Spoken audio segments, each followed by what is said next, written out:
morning. Today we are going back to the dyno. One, to get a better baseline since the fuel system was fixed. When I tested the Magnuson 2650, we had a little bit of fueling issues. We're dropping fuel pressure at like 4,400 RPM. But that's since been remedied.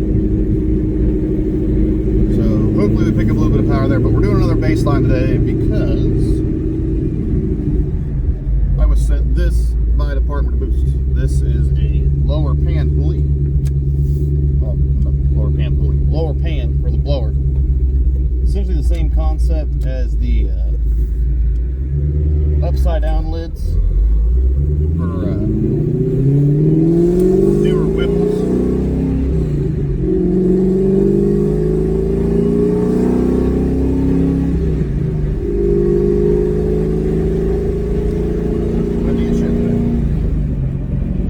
So same idea as the newer Whipples, where the intercooler's on top, blower's on bottom, compared to GT500s where the intercooler's on bottom, blower's on top. Same concept as the ported lids that they do. Department of Boost sent me this kind of for some R&D. Super, thanks for that, Jason. I appreciate it. But yeah, it's going to be a comparison to stock pan versus Department of Boost pan. He has two different versions. He has one, which is the street version, which is this, it requires no modification. And then he has another version, which is the race pan, which requires a little bit of modding to do. I'll put pictures of it, or you guys can go look at the Department of Boost website.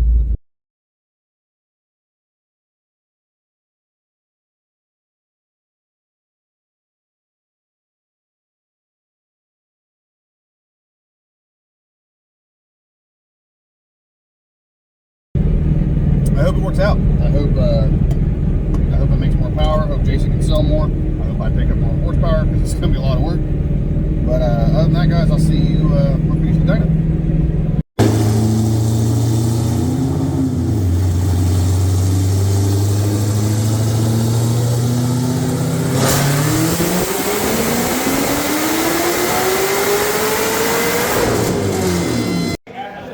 All right, so this is the stock GT500 pan versus Department of Boost pan. The rear cradle, like I was down there when top end was built, and I was looking inside of them. They had the back cut out. They made a cradle. No longer the provision in the back. Frame into the actual van itself, and then the rear seat, and so the rear seat would go back in and all the stock carpet. And then, but they made that connector frame to house the subframe. It's a lot deeper So the subframe maps on the Department of Boost panel. Alright, so that's the Department of Boost lower, all mounted up. Alright guys, we got the pan in, no codes, no tune change.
So we gained about 50 torque, 15, 18, something like that. Oh, I'm sorry. We gained 50 horsepower, gained 15, 17, somewhere in there of torque. I don't really feel like doing math right now. It was a long day yesterday, and I had stuff going on today. So, with that being said, It was an hour and a half install. That was doing the pull, getting what we had to get done, coming back and letting the car cool off for about 2 hours. Went and grabbed lunch, came back, took the blower and everything off, got all that done, flipped over the pan, swapped it out, put the new pan in, put everything back together, filled it back full of coolant, made sure everything was good, let it idle for a bit. No change in tune, no change in fuel, no change in anything. And it picked up 50 horsepower in 15 to 16 or something like that to work up. I'll put up the dyno graph so we can take a look at it. But these is the data log. So this is the OEM pan. OEM pan, we revved it out to 7,200 RPM. Looks like a little more. Let me extend this here. This is just the pool. If it'll focus. So yeah, right around 7,200 RPM is where we ran it out to. Now, the very, very interesting part about all of this. Beginning of the pool, 95 degrees. IAT2s, which is the blower temp, 95 degrees at the beginning of the pool.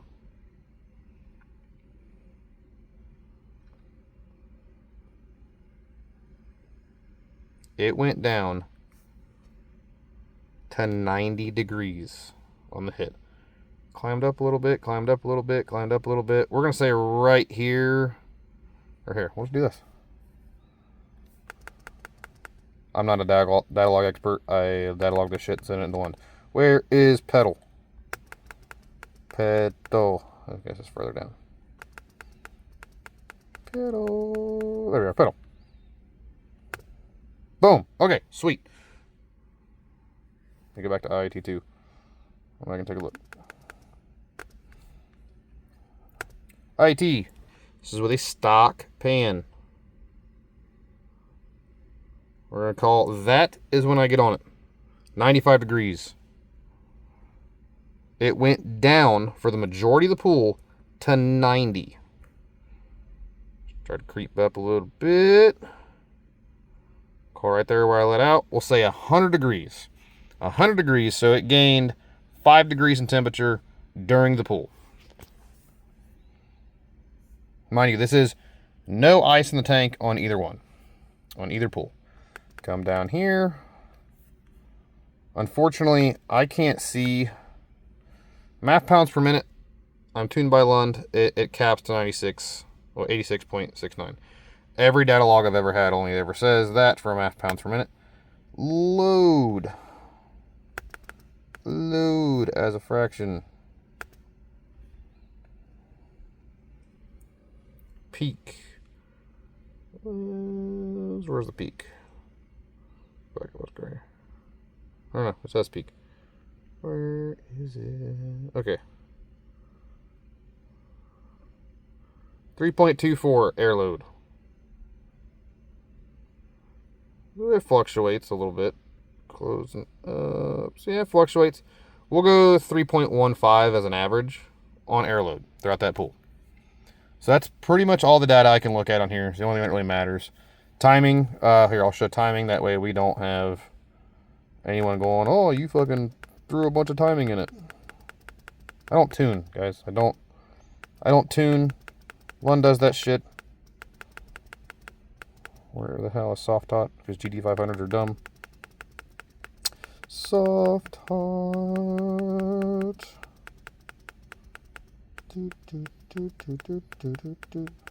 Soft hot. Which is timing on a GT500. 19 degrees all the way through. I picked up, okay, 20 towards the end. Upper end, it's all 20 degrees timing. So 19 degrees of timing the entire, 19, 20 degrees. Entire time. Pump E85. This is from fucking Speedway. So this is the baseline pool. Without mufflers. Verify that. Without mufflers, that is what that data log is from. Let me look up the Department of Boost pan.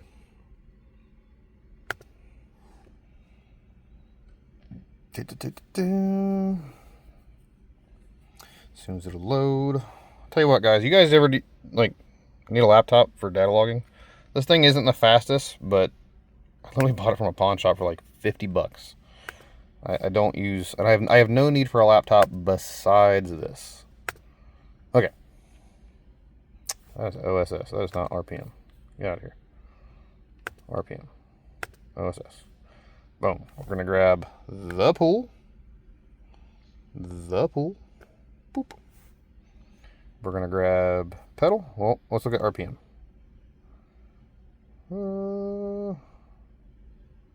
Let me grab pedal here. Pedal. Pedal, pedal, pedal. Pedal. Boop. I let off at, if I could go back up.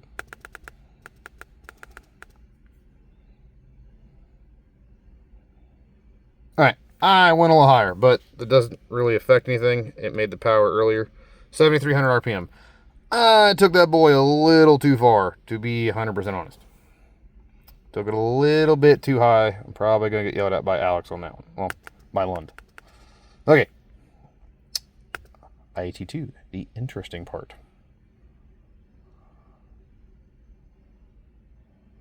Alright. Mind you, car had an hour and a half, no, 3.5 hours to cool off. 2 hours for lunch, hour and a half doing the swap. It had a little bit of time to cool off. 91 degrees compared to 95. 4 degrees difference from getting the pan on, letting the car warm up. 91 degrees before, like, right when I do the hit. 88, 84, 81, 79. A low of 79 degrees on a watt pool. 81, 82. I'm already out of it at this point. 84, and then it climbs up. Climbs up, back to 100 degrees, which is normally where this car sits. That alone, the cooling, which was, and Department of Boost will tell you. Department of Boost will tell you straight up, that's not what this pan is advertised for, but it makes sense. I lost a pound of boost from the OEM pan to the Department of Boost pan. And my IETs, you have more air. You're not compressing the air. Compression heats up the air. Dude, that alone is the cooling is not the main reason to buy this pan. The main reason to buy this pan is stock motor, guys. 1314 blower, fuel system, pan. You can put the pan on, run less boost, and make the same power as if you were running more boost. So you're not stressing out the motor as much, which I may be wrong on that. I'm a fucking retard. But that's my mindset. You're running less boost, and you're making more power. So that motor will be able to live longer. Quite frankly, once I'm done testing, I'm putting a bigger pulley on the car. It does not need to make 1,080 horsepower on the street with 1,000 torque. 1,000 torque is fucking stupid. But especially for a street car. But guys, this is an added benefit. So you're getting 50 horsepower, 15, let's say 15 feet-pound of torque. Or let's backtrack. For the not high, I make 20, I'm on 20 plus pounds of boost. Stock motor, guys. I have a feeling you guys are going to pick up 30 to 40, 30, let's say 35 horsepower on a stock car. Lowering temps, less boost, stressing out the motor less. High horsepower guys, built motor guys. This is a 11-1 compression motor, fucking 5.4 rods, pistons, sleeves, L&M NSR cams. There's nothing special about this car with a 2650, and it picked up 50 horsepower. Higher horsepower cars are probably going to pick up more. The higher horsepower you have when you make modifications like this, the results are increased. You're flowing more air through an already efficient air pump. But, so it's a benefit. IETs, that, even Jason at Department of Boost was surprised with that. Now, Let's go take a look here. Soft tot, timing. Timing. Boop. 19, 19, 19, 20. 1920, 1920, 1920. It ran the exact same timing on pump E85. I don't even think it's actual E. It's not even E. It's not even E85. It's E77 from fucking Speedway. I'm going to jump in here for just a second. I was editing and realized I forgot to go over the air load. So, department boost pan, air load.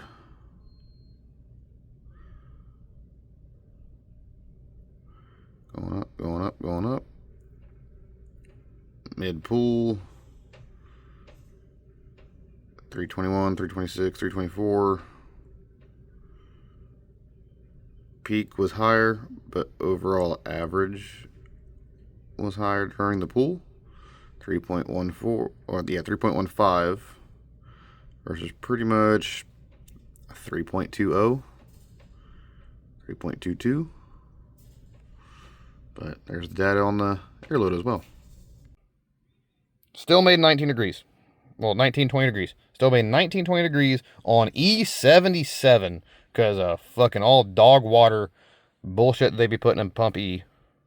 So we have IET benefits, power benefits, less boost. Show me another GT500 product for $1,000. I think he's going to charge $1,000 to $1,200 for this. Show me another GT500 product that's $1,200 that you gain 50 wheel horsepower plus torque plus cooling, and you can do it in your garage. You guys spend $2,000 on headers. At least you should be buying. You should be spending $2,000 on headers for quality shit. $2,000 on headers is not 50 wheel. It's not. I've done it. It's not 50 wheel horsepower. All the cold air game is not 35, 40 horsepower like it's advertised. It's not. It may be with the hood up on a cold car with, I don't know, boost stain in the fucking tank, but it's not. It's not. It's not 35, 40 horsepower. Headers are not 50 horsepower. There's not a GT500 product that you can put, or a GT5 product in the market that you can put on the car that's not adding boost. It's not stretching the motor out anymore. It's helping the motor. That'll gain 50 wheel horsepower. Took me an hour and a half. You know why it took me an hour and a half? Because when I pulled this motor and I put it together, I'm an idiot. And the OEM clamps that hold down the rear coolant hose on the back of the motor, I didn't think that well when I put the motor in, because from the top looking down, instead of the clamp being like out towards the firewall, it'd be easy to get to, or like up. No, I had it all the way down. All the way down towards the transmission. Because I had the engine on a stand, I wasn't thinking. The connector at the back of the lower manifold was, here's the back of the motor, here's the firewall. The two prongs where you clip them were like this. Couldn't get anything to it. I had to, that took me longer than anything else.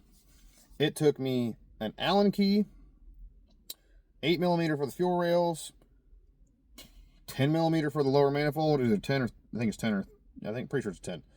10 for the lower manifold, 8 for the coolant hoses, breaker bar to take off the blower belt. That was it. It was one of the easiest things I've done to this car, besides swapping the blower. That was easy. But a lower manifold, anybody can do it. It's not hard. Department of Boost, it uses an OEM O-ring. It doesn't come with instructions, but it doesn't need to. The only thing I would say, because people are dumb, I'd probably recommend Jason putting just a little sheet in there. He gives you hardware. He gives you hardware that has, it's an Allen key. I think the stock stuff, I think it's either a 10 or an 8mm bolt. Department of Boost gives you nice Allen keys to use, Allen key bolts to use. The only thing I'm going to tell Jason is, I would recommend putting instructions on torque specs. I'm that guy that torques everything. I torque my valve covers. That's just me. I'm not anal about everything. I mean, there's wires all over my car for data logging, charger, GoPro, laptop. Like, there's chargers everywhere. My car's not the cleanest paint-wise, but I want to know my car is not going to fall apart. Everything has been torqued on my car. I know other people are like that. I'd recommend Jason do that. Other than that, packaging was awesome. I mean, he had the nice pop expandable foam stuff that it forms to the shape of the pan. And for $1,200, man, I don't see another product. And I have no ties to the Department of Boost, so it's not like I'm making money off the pans. I got a free pan. Great. I appreciate Jason for that. However, I think yesterday cost me $800. It cost me $500 for dyno time, $100 in coolant, $100 for taking my boy out to lunch for helping me, and then had to go get hose clamps, little stuff like that broke. When I took it off, E85, my entire day, 20 degrees of timing, same pump gas, pump E85. Pump E85, not pump 93, not pump 93, not pump 93. Pump E85, which is E77 according to the gauge. That is what the car had in it. On a street tire, and that's what it made. So I highly recommend any GT500 guy going out and buying this pan. It's well worth it. Jason's a solid dude, and I hope he's willing to send me some more stuff and work out some on the products. I am glad someone else is making things in the GT500 market. We don't have anything. We're stuck with VMP, Kenny Bell from 20 years ago, Whipple, and nobody makes parts for these cars. We are stuck on the Coyote game, which Coyote is a much better motor. I tell everybody who ever comes to me and asks, I want to build a GT500. No, you don't. You want to build a Coyote. But if you're dumb like me, and the majority of people who buy GT500s, and you want to build a GT500, this is a fantastic part. I would recommend throwing it on the car, whether it's a stock car or a built motor. I'd recommend throwing it on the car simply for the IET gains, less boost. My dog's barking in the background. This is fantastic. Probably because I'm in here being a little loud. Less boost, lower IETs, made more power. You're stressing the motor out less, whether you're stock motor, built motor. It's a fantastic product. Jason's a solid dude, and I hope to work with him more. I hope this helped you guys out. I hope it informs anyone who's debating on the pan. It's worth the money. 100%.